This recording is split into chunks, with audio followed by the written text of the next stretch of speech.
मक्का इस्लाम धर्म का केंद्रीय स्थान है। अरब देश का नाम है, मक्का शहर का नाम है, काबा उस धार्मिक मंदिर का नाम है जिथे जाके इस्लाम धर्म के लोग नतमस्तक होंदे है। ये जो काबा है इस नूं सारियां तो पहला हज़रत आदम जी ने बनाया। ये कई बार डिग्या ते कई बार इनू बनाया गया। हज़रत नूह दे वेले जदों डिग्या वड्डा तूफान आउण तो बाद फिर इस नूं हज़रत इब्राहीम ने बनाया। एक बार इहदी नींह हज़रत मुहम्मद साहब ने भी रखी। हज़रत मुहम्मद साहब इस्लाम धर्म के बानी सन, भाव इस्लाम उन्हां तो शुरू हुंदा है। उन्हां दा जन्म जिहड़ा है वो 571 ईस्वी दे विच होया। लगभग 40 वरियां दी उम्र दे विच हज़रत मुहम्मद साहब ने इस्लाम दा प्रचार करना जो आरंभ किया। हज़रत मुहम्मद साहब ने भी काबे दी नींह रखी और उस वक्त काबे दे विच बहुत सारे बुत पए हुए सन। हज़रत मुहम्मद साहब ने जदों बुतां दा विरोध किया ते जिन्ने भी मक्के शहर के लोग सन वो सारे हज़रत मुहम्मद साहब के विरोधी हो गए। इस विरोध दे करके हज़रत मुहम्मद साहब नूं मक्का छड्ड के ते मदीने की धरती ते जाना पिया। मदीना जो है वो मक्के तो लगभग 300 मील की दूरी के उपर है और इत्थों तक एक बार मक्के के लोगों ने हज़रत मुहम्मद साहब के उपर हमला भी किया पर ये विच वो सफल ना हो सके। हज़रत मुहम्मद साहब की जित हो गई। फिर हज़रत मुहम्मद साहब ने अपने साथियों के समेत मक्के ते हमला किया। मक्के दे लोग हार गए तो उहदे विच हज़रत मुहम्मद साहब ने काबे दे उपर कब्जा करन तो बाद इस्लाम के इतिहास मुताबक 360 बुत जिहड़े सन उन्हां नूं कढ के बाहर सुट दिता। हज़रत मुहम्मद साहब ने कहा कि ये बुत बाहर सुट्टन तो बाद ये काबा पवित्र हो गया है, ये हुण खुदा का घर बन गया है। जदों हज़रत मुहम्मद साहब ने कहा यह खुदा का घर बन गया है, सहजे सहजे इस्लाम के लोग समझन लग गए कि शायद खुदा का घर ही ये है, बाकी खुदा किसी पासे नहीं, केवल खुदा इत्थे वसदा है। ये बहुत वड्डा एक भरम पैदा हो गया। केवल काबे दे विच खुदा रहिंदा है, रब रहिंदा है। गुरु नानक साहब महाराज इस भरम नूं दूर करन वास्ते पश्चिम दी जिस वक्त प्रचार फेरी करन वास्ते जांदे, उदासी करन वास्ते जांदे, गुरु नानक साहब महाराज नाल उन्हां दे भाई मरदाना जी जिस वक्त बहुत सारे हाजी लोग उत्थे हज करन वास्ते गए हुए सन और जेड़े हाजी लोग उत्थे हज करन वास्ते जांदे है वो जाके काबे दे विच 7 वार परिक्रमा करते है। फिर काबे दे अंदर लगा होया संगे असवद जेड़ा काले रंग का एक पत्थर है उन्हों जाके चुमदे है। 3 दिन उत्थे रहिंदे है। कोई भी मुसलमान जेड़े पासे भी उन्होंने काबा पैंदा है ना तो उधर नूं कदे थुकदा है ना कोई क्रियाकर्म करता है, मनदा है कि केवल रब जेड़ा खुदा जेड़ा है वो काबे दे विच है। गुरु नानक साहब महाराज भाई मरदाना जी दे समेत गए। जदों रात के वक्त सारे हाजी लोग विश्राम करते पे सन, आराम करते पे सन, गुरु नानक साहब महाराज काबे वाले पासे नूं अपने पैर पसार के जेड़ा वो सौ जाते हैं। जदों सारे हाजी लोग जिहड़े सन काबे वाले पासे नूं सिर करके पे है, गुरु नानक साहब महाराज अपने मुबारक चरण करके पे है। सतगुरु का मकसद उन्हां दे धर्म की कोई तौहीन करना नहीं है, बल्कि सतगुरु का मकसद जो है वो केवल इन्ना है कि उन्हां लोगां नूं भरम दे विचों कढ के सच का उपदेश दिता जा सके। अमृत वेला होया, जीवन नाम का काजी जिहड़ा है वो झाड़ू लाउण वास्ते आउंदा है। उन्हें गुरु नानक साहब महाराज नूं तक्या कि सतगुरु दे चरण उधर नूं है। उन्हें आण के बड़ी जोर दी गुरु नानक साहब महाराज जी दे लत्त मारी है। लत्त मारन तो बाद बड़े बोल कबोल बोलन लग्या, कहंदा तैनूं पता नहीं कि इधर खुदा दा घर है, तू इधर नूं लत करके पिया है, तू मुसलमान नहीं हो सकता, लगता है कि तू कोई काफर है। जे सच्चा मुसलमान हुंदा ते कदे भी तू काबे वाले पासे नूं पैर ना करदा। पैर कीते है इहदा मतलब तू काफर है। काफर दा भाव हुंदा जिहड़े रब नूं नहीं मनदे। गुरु नानक साहब महाराज मुस्कुरा के कहन लगे, कहंदे काजी मैं बहुत ज़्यादा थकिया होया सी, असल विच पता ही नहीं लग्या, मैं इदां ही लेट गया हाँ। तू इवें कर, जिधर खुदा दा घर नहीं, तू ये मेरे चरण पकड़ के उधर नूं कर दे। गुरु नानक साहब महाराज दे कहण दी देर सी। असल विच इस गल दा जवाब किसे कोल नहीं हैगा कि खुदा दा घर किधर नहीं है। ये तो सारे मनदे हैं कि हर पासे परमात्मा है, हर पासे रब है।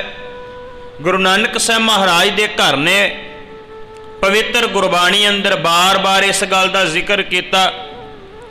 सतगुरु कहते ने हर थां दे विच परमात्मा दी जोत जिहड़ी विराजमान है।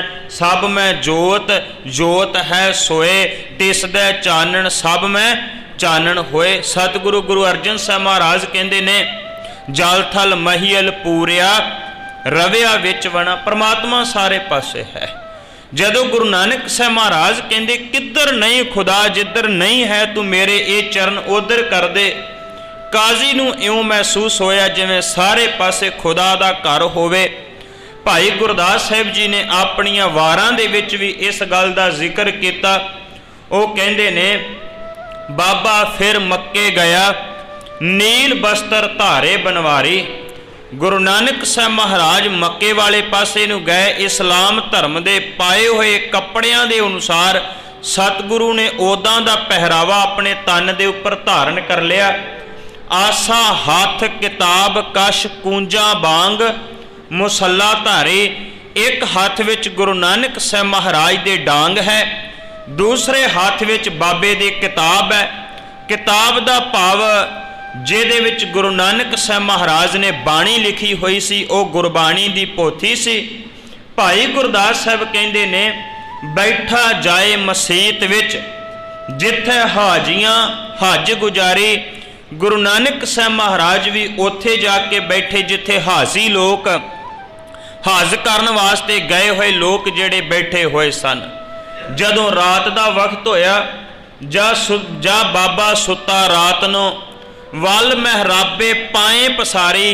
जदों रात दा वक्त होया गुरु नानक साहब महाराज महराबे वाले पासे नूं पाव काबे वाले पासे नूं अपने चरण पसार के पै गए। जीवन मारी लात दी केड़ा सुता कुफर कुफारी।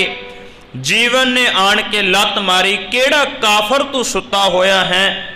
ते जिस वक्त गुरु नानक साहब महाराज कहंदे मेरे चरण उधर नूं कर दे, जदों ने लत तो फड़ के पकड़ के घसीटन दा यतन किया, गुरु नानक साहब महाराज ने हर पासे उन्हों खुदा जिहड़ा सी वो दिखला दिता।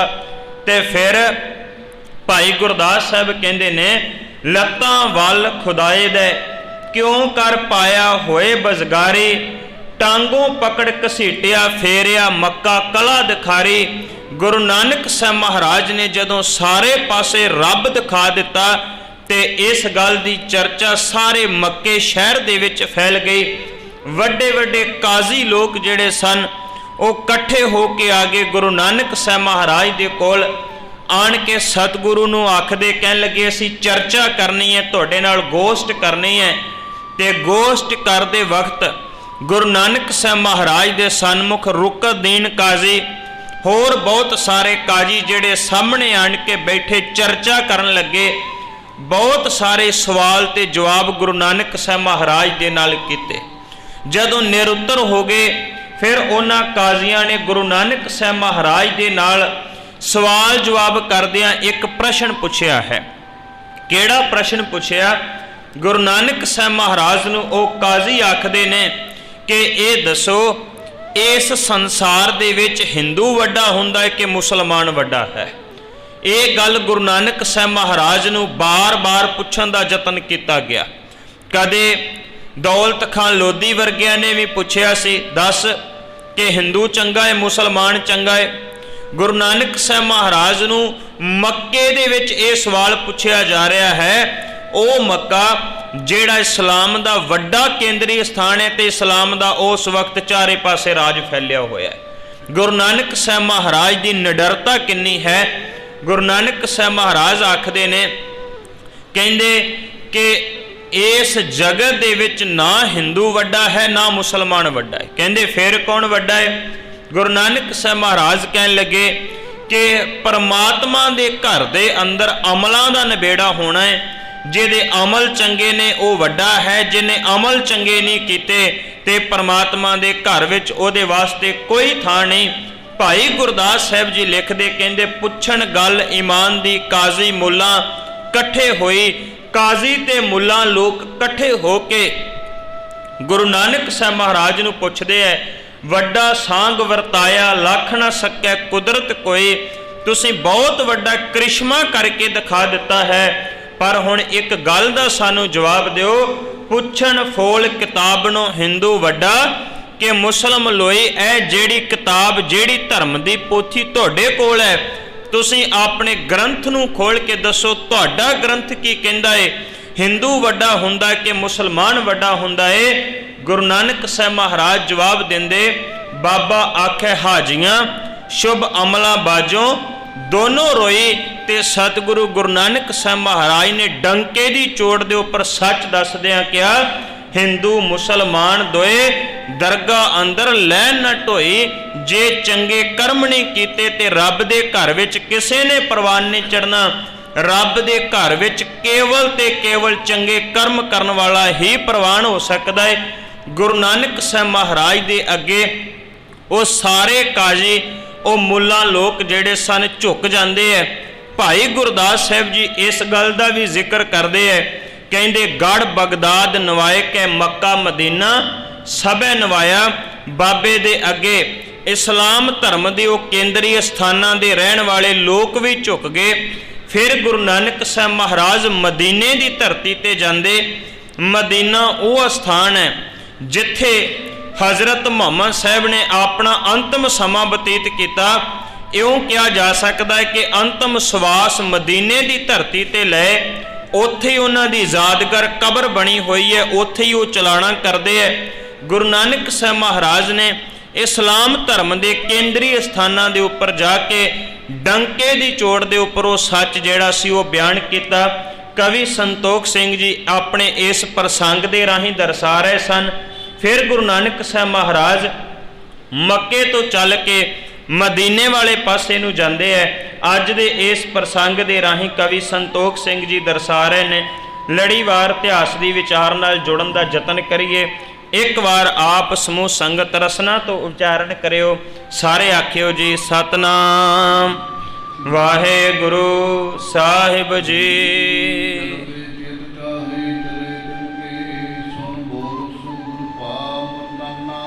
ਗੁਰੂ ਨਾਨਕ ਸਾਹਿਬ ਮਹਾਰਾਜ ਜੀ ਆਖਦੇ, ਕਹਿੰਦੇ ਮਰਦਾਨਿਆਂ ਹੁਣ ਦੱਸ ਕਿਸ ਪਾਸੇ ਜਾਣਾ ਹੈ?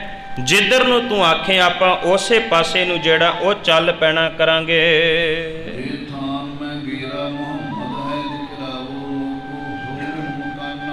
ਗੁਰੂ ਨਾਨਕ ਸਾਹਿਬ ਮਹਾਰਾਜ ਦੀ ਗੱਲ ਸੁਣ ਕੇ ਭਾਈ ਮਰਦਾਨਾ ਜੀ ਆਖਦੇ, ਕਹਿੰਦੇ ਮਹਾਰਾਜ ਉਸ ਅਸਥਾਨ ਦੇ ਉੱਪਰ ਚੱਲੀਏ ਜਿਸ ਅਸਥਾਨ ਦੇ ਉੱਪਰ ਹਜ਼ਰਤ ਮੁਹੰਮਦ ਸਾਹਿਬ ਦੀ ਕਬਰ ਬਣੀ ਹੋਈ ਹੈ।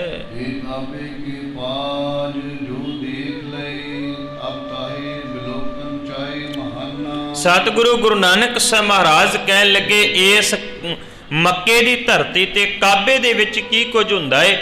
ਉਹ ਪਾਜ ਤੇ ਆਪ ਜੀ ਨੇ ਉਘੇੜ ਦਿੱਤੇ, ਭਾਵ ਉਹਨਾਂ ਦੇ ਭਰਮ ਦਾ ਜੋ ਪਖੰਡ ਸੀ ਉਹਦਾ ਨਾਸ਼ ਕਰ ਦਿੱਤਾ। ਹੁਣ ਕਿਰਪਾ ਕਰੋ ਅਸੀਂ ਅੱਗੇ ਨੂੰ ਚੱਲਣਾ ਕਰੀਏ।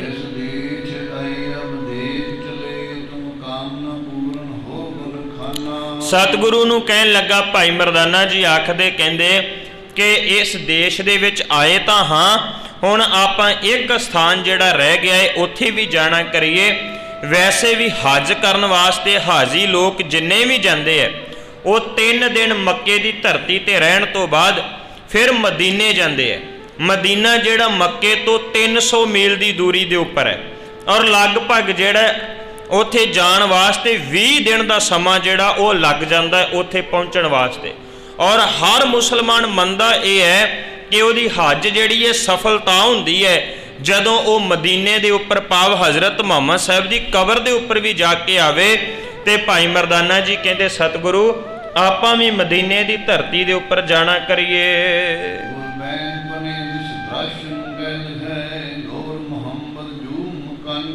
ਗੁਰੂ ਨਾਨਕ ਸਾਹਿਬ ਮਹਾਰਾਜ ਕਹਿਣ ਲੱਗੇ, ਕਹਿੰਦੇ ਮਰਦਾਨਿਆਂ ਹੁਣ ਫਿਰ ਤੂੰ ਹਜ਼ਰਤ ਮੁਹੰਮਦ ਸਾਹਿਬ ਦੀ ਕਬਰ ਵਾਲਾ ਸਥਾਨ ਵੇਖਣਾ ਚਾਹੁੰਦਾ ਹੈ, ਪਰ ਉਹਦੇ ਵਾਸਤੇ ਲਗਭਗ 12 ਤੋਂ 15 ਦਿਨ ਜਿਹੜੇ ਹਨ ਉਹ ਲੱਗ ਜਾਣਗੇ।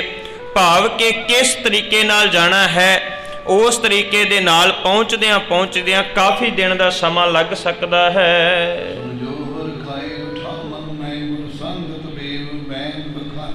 ਗੁਰੂ ਨਾਨਕ ਸਾਹਿਬ ਮਹਾਰਾਜ ਕਹਿਣ ਲੱਗੇ, ਕਹਿੰਦੇ ਚੱਲ ਫਿਰ ਆਪਾਂ ਜੇ ਤੂੰ ਕਹਿਣਾ ਹੈ ਤੇ ਆਪਾਂ ਉਸ ਮਦੀਨੇ ਦੀ ਧਰਤੀ ਦੇ ਉੱਪਰ ਵੀ ਜਾ ਕੇ ਆਉਂਦੇ ਹਾਂ।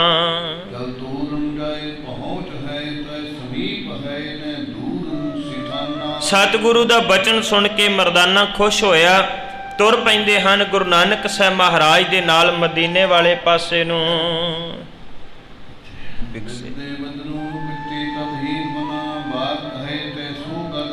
ਸਤਿਗੁਰੂ ਗੁਰੂ ਨਾਨਕ ਸਾਹਿਬ ਮਹਾਰਾਜ ਸੁੰਦਰ ਮੁਖ ਵਾਲੇ, ਮੁਕਤੀ ਦੇ ਦਾਤੇ, ਜਿਨ੍ਹਾਂ ਦੇ ਦਰਸ਼ਨ ਕਰਨ ਦੇ ਨਾਲ ਮੁਕਤੀ ਪ੍ਰਾਪਤ ਹੋ ਜਾਂਦੀ।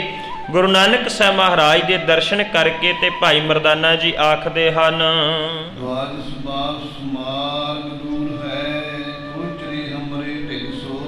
ਕਹਿਣ ਲੱਗੇ ਸਤਿਗੁਰੂ ਤੁਹਾਡੇ ਨਾਲ ਚੱਲਾਂਗਾ, ਬਹੁਤਾ ਸਫ਼ਰ ਤੈਅ ਨਹੀਂ ਕਰਨਾ ਪਵੇਗਾ, ਅਸੀਂ ਬੜੀ ਛੇਤੀ ਦੇ ਨਾਲ ਤੁਹਾਡੇ ਕਹੇ ਬਚਨਾਂ ਦੇ ਮੁਤਾਬਕ ਉੱਥੇ ਪਹੁੰਚ ਜਾਣਾ ਕਰਾਂਗੇ।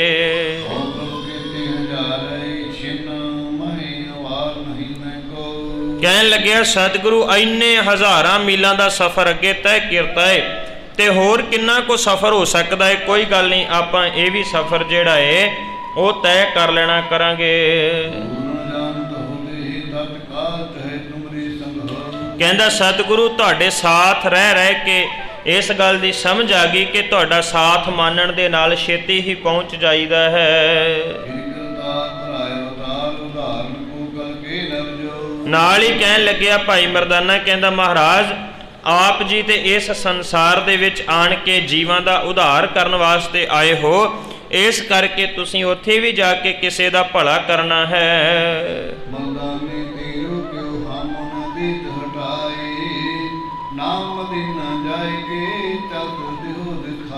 ਗੁਰੂ ਨਾਨਕ ਸਾਹਿਬ ਮਹਾਰਾਜ ਕਹਿਣ ਲੱਗੇ ਮਰਦਾਨਿਆਂ ਤੇਰੇ ਕਹੇ ਗੱਲ ਨੂੰ ਆਪਾਂ ਟਾਲ ਨਹੀਂ ਸਕਦੇ, ਚੱਲ ਹੁਣ ਆਪਾਂ ਮੱਕੇ ਤੋਂ ਬਾਅਦ ਮਦੀਨੇ ਦੀ ਧਰਤੀ ਦੇ ਉੱਪਰ ਜਾ ਕੇ ਤੈਨੂੰ ਹਜ਼ਰਤ ਮੁਹੰਮਦ ਸਾਹਿਬ ਜੀ ਦੀ ਉਹ ਸਮਾਧ ਜਿਹੜੀ ਉਹ ਵੀ ਦਿਖਾ ਕੇ ਲਿਆਉਂਦੇ ਹਾਂ।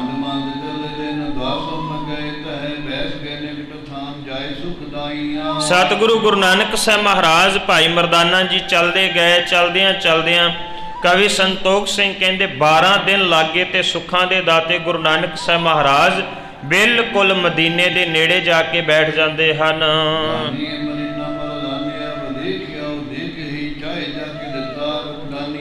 ਗੁਰੂ ਨਾਨਕ ਸਾਹਿਬ ਮਹਾਰਾਜ ਕਹਿਣ ਲੱਗੇ, ਕਹਿੰਦੇ ਮਰਦਾਨਿਆਂ ਆਪਾਂ ਮਦੀਨੇ ਦੀ ਧਰਤੀ ਤੇ ਆ ਗਏ ਹਾਂ, ਜਾ ਕੇ ਤੂੰ ਚਾਹੁੰਦਾ ਹੈ ਇਸ ਮਦੀਨੇ ਨੂੰ ਵੇਖ ਆ, ਜੋ ਤੇਰੇ ਮਨ ਦੀ ਇੱਛਾ ਹੈ।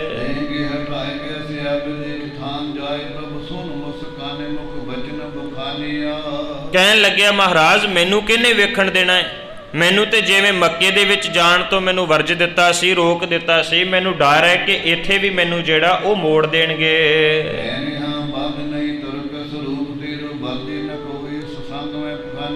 ਗੁਰੂ ਨਾਨਕ ਸਾਹਿਬ ਮਹਾਰਾਜ ਮੁਸਕਰਾ ਕੇ ਕਹਿਣ ਲੱਗੇ, ਕਹਿੰਦੇ ਨਹੀਂ ਮਰਦਾਨਿਆਂ ਤੈਨੂੰ ਕੋਈ ਵੀ ਰੋਕ ਨਹੀਂ ਸਕੇਗਾ, ਤੇਰੇ ਤਨ ਦੇ ਉੱਪਰ ਪਹਿਰਾਵਾ ਜਿਹੜਾ ਉਹ ਵੀ ਇਸਲਾਮ ਦੇ ਅਨੁਸਾਰ ਹੀ ਜਿਹੜਾ ਪਹਿਨਿਆ ਹੋਇਆ ਹੈ।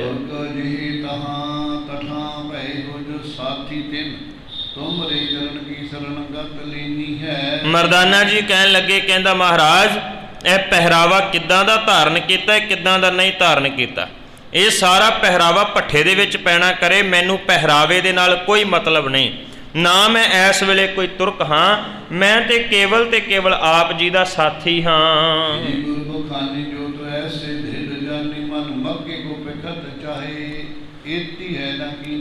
ਗੁਰੂ ਨਾਨਕ ਸਾਹਿਬ ਮਹਾਰਾਜ ਮੁਸਕਰਾ ਕੇ ਕਹਿਣ ਲੱਗੇ, ਕਹਿੰਦੇ ਮਰਦਾਨਿਆਂ ਜੇ ਤੂੰ ਮੇਰਾ ਹੀ ਸਾਥੀ ਹੈ ਜੇ ਤੈਨੂੰ ਵੇਖਣ ਦੇ ਵਿੱਚ ਕੋਈ ਇੰਨੀ ਇੱਛਾ ਨਹੀਂ ਹੈ ਤੇ ਫਿਰ ਕਿਉਂ ਕਹਿ ਰਿਹਾ ਸੀ ਬਾਰ-ਬਾਰ ਕਿ ਮੱਕਾ ਵੇਖਣਾ ਹੈ, ਮਦੀਨਾ ਵੇਖਣਾ ਹੈ? ਮਨ ਅੰਦਰ ਵੇਖਣ ਦੀ ਇੱਛਾ ਜਿਹੜੀ ਉਹ ਕਿਉਂ ਧਾਰਨ ਕੀਤੀ ਸੀ?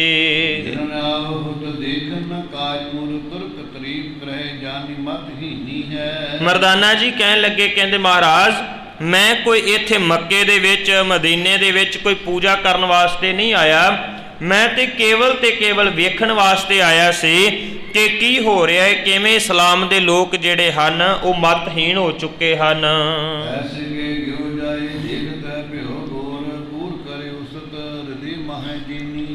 ਇੰਨੇ ਬਚਨ ਕਹਿ ਕੇ ਭਾਈ ਮਰਦਾਨਾ ਜੀ ਤੁਰ ਪੈਂਦੇ ਹਨ ਤੇ ਉਸ ਵਕਤ ਹਜ਼ਰਤ ਮੁਹੰਮਦ ਸਾਹਿਬ ਜੀ ਦੀ ਜਿਹੜੀ ਕਬਰ ਹੈ ਉਹਨੂੰ ਵੇਖਣ ਵਾਸਤੇ ਚਲੇ ਜਾਂਦੇ ਹਨ।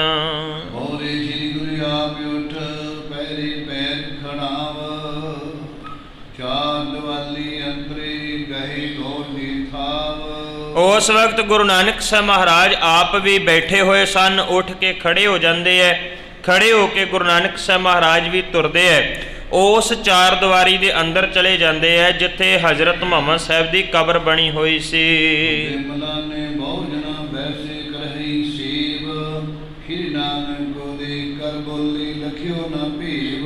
ਉਸ ਵਕਤ ਉੱਥੇ ਕਬਰ ਦੇ ਉੱਪਰ ਬਹੁਤ ਸਾਰੇ ਮੁਲਾਣੇ ਜਿਹੜੇ ਮੁੱਲਾ ਲੋਕ ਸਨ ਉਹ ਸੇਵਾ ਕਰਦੇ ਪਏ ਸਨ। ਗੁਰੂ ਨਾਨਕ ਸਾਹਿਬ ਮਹਾਰਾਜ ਨੂੰ ਉਹਨਾਂ ਨੇ ਤੱਕਿਆ, ਤੱਕ ਕੇ ਸਤਿਗੁਰੂ ਗੁਰੂ ਨਾਨਕ ਸਾਹਿਬ ਮਹਾਰਾਜ ਦੇ ਅਸਲ ਭੇਦ ਨੂੰ ਨਾ ਸਮਝ ਸਕੇ।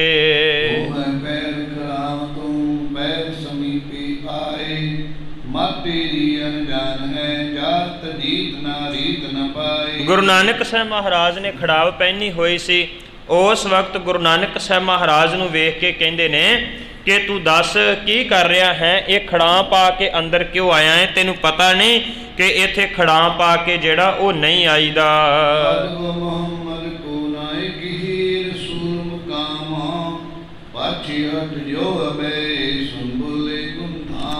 ਕਹਿੰਦੇ ਤੈਨੂੰ ਹਜ਼ਰਤ ਮੁਹੰਮਦ ਸਾਹਿਬ ਦਾ ਅਦਬ ਕਰਨਾ ਨਹੀਂ ਆਉਂਦਾ, ਇਸ ਕਰਕੇ ਤੂੰ ਇੱਥੇ ਆਣ ਕੇ ਤੇ ਇੱਦਾਂ ਹੀ ਖੜਾਵਾਂ ਪਾ ਕੇ ਆ ਗਿਆ ਹੈ ਤੇ ਤੈਨੂੰ ਕਿਉਂ ਸਮਝ ਨਹੀਂ ਆਈ? ਗੁਰੂ ਨਾਨਕ ਸਾਹਿਬ ਮਹਾਰਾਜ ਜੀ ਪਿੱਛੇ ਹਟ ਜਾਂਦੇ ਹੈ।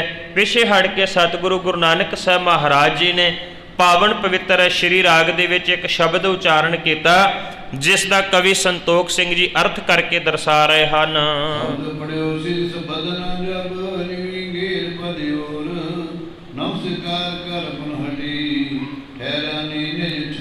ਕਵੀ ਸੰਤੋਖ ਸਿੰਘ ਕਹਿੰਦੇ ਜਦੋਂ ਸਤਿਗੁਰੂ ਗੁਰੂ ਨਾਨਕ ਸਾਹਿਬ ਮਹਾਰਾਜ ਨੇ ਗੁਰਬਾਣੀ ਦਾ ਸ਼ਬਦ ਪੜ੍ਹਿਆ ਤੇ ਜਿਹੜੀ ਹਜ਼ਰਤ ਮੁਹੰਮਦ ਸਾਹਿਬ ਦੀ ਕਬਰ ਸੀ ਨਾ ਉਹ ਗੁਰੂ ਨਾਨਕ ਸਾਹਿਬ ਮਹਾਰਾਜ ਦੇ ਚਰਨਾਂ ਵਾਲੇ ਪਾਸੇ ਨੂੰ ਝੁਕ ਜਾਂਦੀ ਹੈ।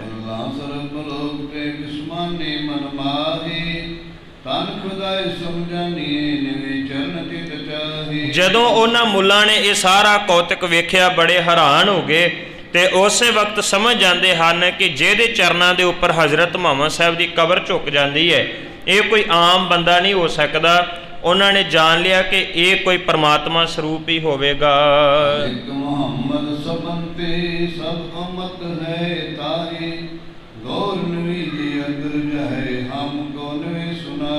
ਉਸ ਵਕਤ ਉਹ ਜਿਹੜੇ ਮੁੱਲਾ ਲੋਕ ਸਨ ਉਹ ਮਨ ਵਿੱਚ ਹੈਰਾਨ ਹੋ ਕੇ ਸੋਚਦੇ ਹੈ ਕਿ ਅਸੀਂ ਤੇ ਹਜ਼ਰਤ ਮੁਹੰਮਦ ਸਾਹਿਬ ਨੂੰ ਮੰਨਦੇ ਹਾਂ ਤੇ ਮੁਹੰਮਦ ਸਾਹਿਬ ਜੀ ਦੀ ਕਬਰ ਜਿਹੜੀ ਗੁਰੂ ਨਾਨਕ ਸਾਹਿਬ ਦੇ ਚਰਨਾਂ ਤੇ ਝੁਕਦੀ ਪਈ ਹੈ, ਅਸੀਂ ਵੀ ਕਿਉਂ ਨਾ ਝੁਕ ਜਾਈਏ।